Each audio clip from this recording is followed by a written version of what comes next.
ஹாய்ங்க, எல்லோரும் எப்படி இருக்கீங்க? நல்லா இருக்கீங்களா?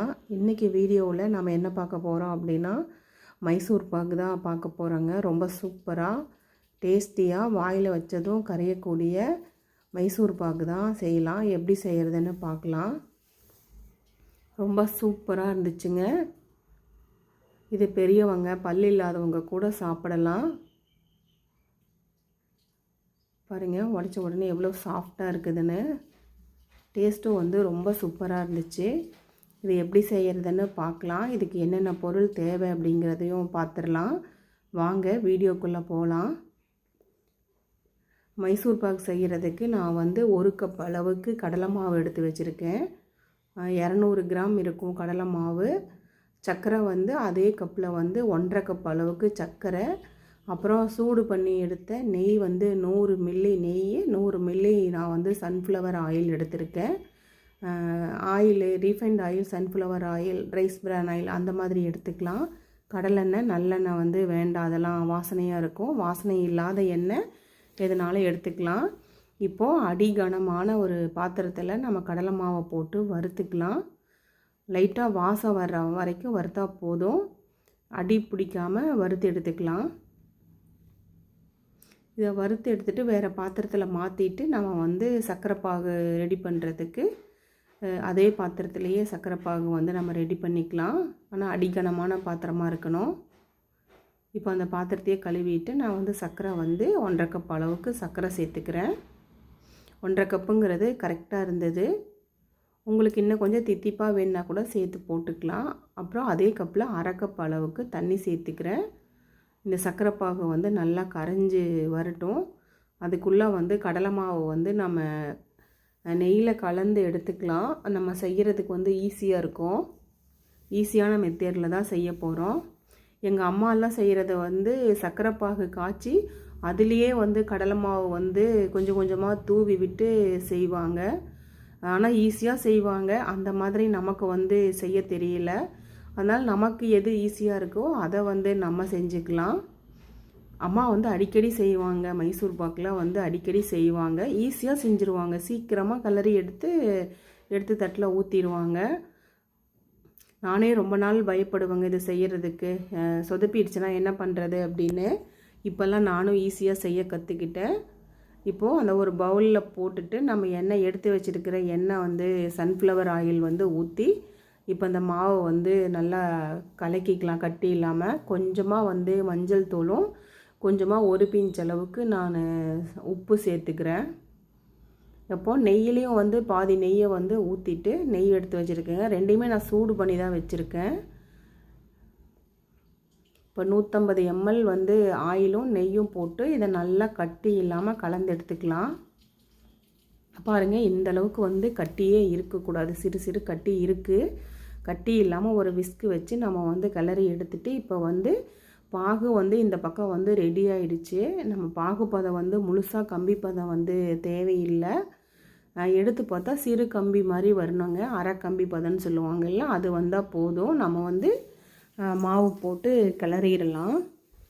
இப்போ போதும். அடுப்பில் வந்து இப்போ அடுப்பை வந்து சிம்மில் வச்சுக்கலாம். சிம்மில் வச்சுட்டு மாவு வந்து ஊற்றிட்டு நம்ம கிளறிக்கலாம். நமக்கு வந்து இதுலேயே மாவு போட்டு கிளற அளவுக்கெல்லாம் வந்து நமக்கு பத்தாதுங்க. அதனால தான் ஆயில்லையோ நெய்யிலையோ கலக்கி வச்சுக்கிறது. இப்போது கலக்கி வச்சுருக்கிற கடலை மாவு வந்து கொஞ்சம் கொஞ்சமாக அப்படியே ஊற்றி கை விடாமல் கிளறுங்க. சிம்மில் வச்சுக்கோங்க அடுப்பை.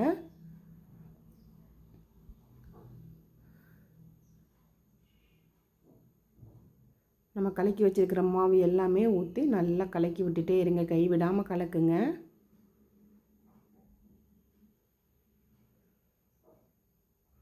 இப்போ கொஞ்சம் அடுப்பை கொஞ்சம் ஃப்ளேமில் வச்சுக்கலாம். கை விடாமல் கிளறிட்டே இருங்க. ரொம்ப ஈஸியாக செஞ்சிடலாங்க. ஒரு 10-15 நிமிஷத்தில் மைசூர் பாக்கு வந்து செஞ்சிடலாம். இன்னும் வந்து நெய் வேணும்னாலும் நெய் இன்னும் கொஞ்சம் அதிகமாக சேர்த்துக்கலாம். எங்கள் வீட்டில் வந்து பாப்பாவுக்கு வந்து நெய் வாசனை ரொம்ப பிடிக்காது. அதனால் நான் கொஞ்சம் கம்மியாக தான் சேர்த்துக்கிட்டேன். உங்களுக்கு வந்து நெய் பிடிக்கும் அப்படின்னா நீங்கள் நெய்யிலே கூட செய்யலாம். சூப்பராக இருக்கும். பாருங்கள், இந்த மாதிரி நல்லா பொங்கி வரும்போது மீதி வச்சுருக்கோம் இல்லைங்களா நெய், அதையும் வந்து கொஞ்சம் கொஞ்சமாக சேர்த்துக்கலாம். இப்போ நல்லா கொதிச்சு வருது. நான் எடுத்து வச்சுருக்கிற மீதி நெய்யும் வந்து இதில் வந்து சேர்த்துக்கிறேன்.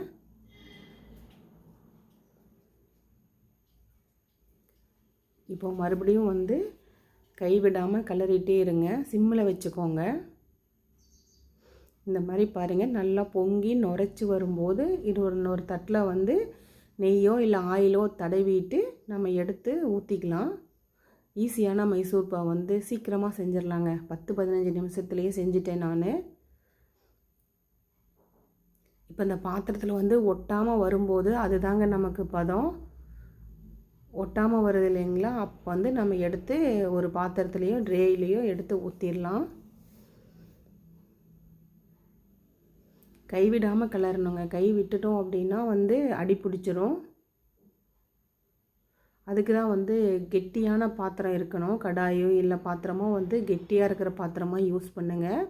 அப்போ வந்து நமக்கு அடி பிடிக்காது.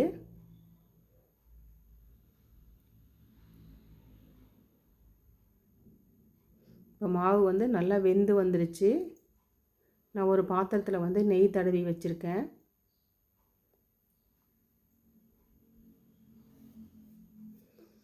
இப்போ நெய் தடவின பாத்திரத்தில் வந்து நம்ம எடுத்து ஊற்றிக்கலாம். ஊற்றும் போதே தெரியுது பாருங்கள், அப்படியே அந்த மடிப்பு மடிப்பாக விழுகுது இல்லைங்களா, இதுதான் பதம்.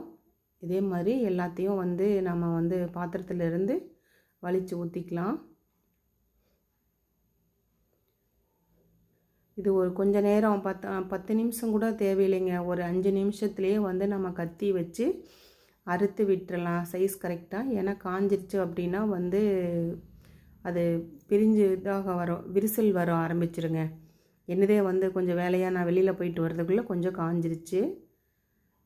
அதனால் நீங்கள் ஊற்றின உடனே ஒரு 2-3 நிமிஷத்துலேயே வந்து பீஸ் போட்டு விட்டுருங்க. அப்போ தான் வந்து விரிசல் உழுகாமல் அழகாக வரும் பீஸ் பார்க்குறதுக்கு. நான் வந்து பெரிய பெரிய பீஸாக போட்டுங்க, நீங்கள் வந்து இன்னும் சின்ன சின்ன பீஸாக போட்டுக்கோங்க. இப்போ இது கொஞ்சம் நேரம் ஆறட்டும். ஆறினதுக்கப்புறம் ஒரு ட்ரேயில் வந்து நம்ம கொட்டிடலாம்.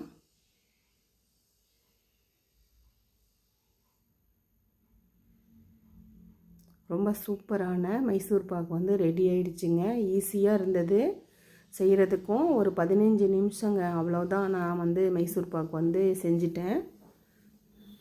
ஈஸியான இந்த மைசூர் பாக்கு வந்து நீங்களும் செஞ்சு பார்த்துட்டு எப்படி இருந்துச்சு, எப்படி வந்தது அப்படின்னு எனக்கு வந்து கமெண்ட்டில் சொல்லுங்கள். இந்த வீடியோ பிடிச்சிருந்துச்சுன்னா லைக் பண்ணுங்கள், ஷேர் பண்ணுங்கள்.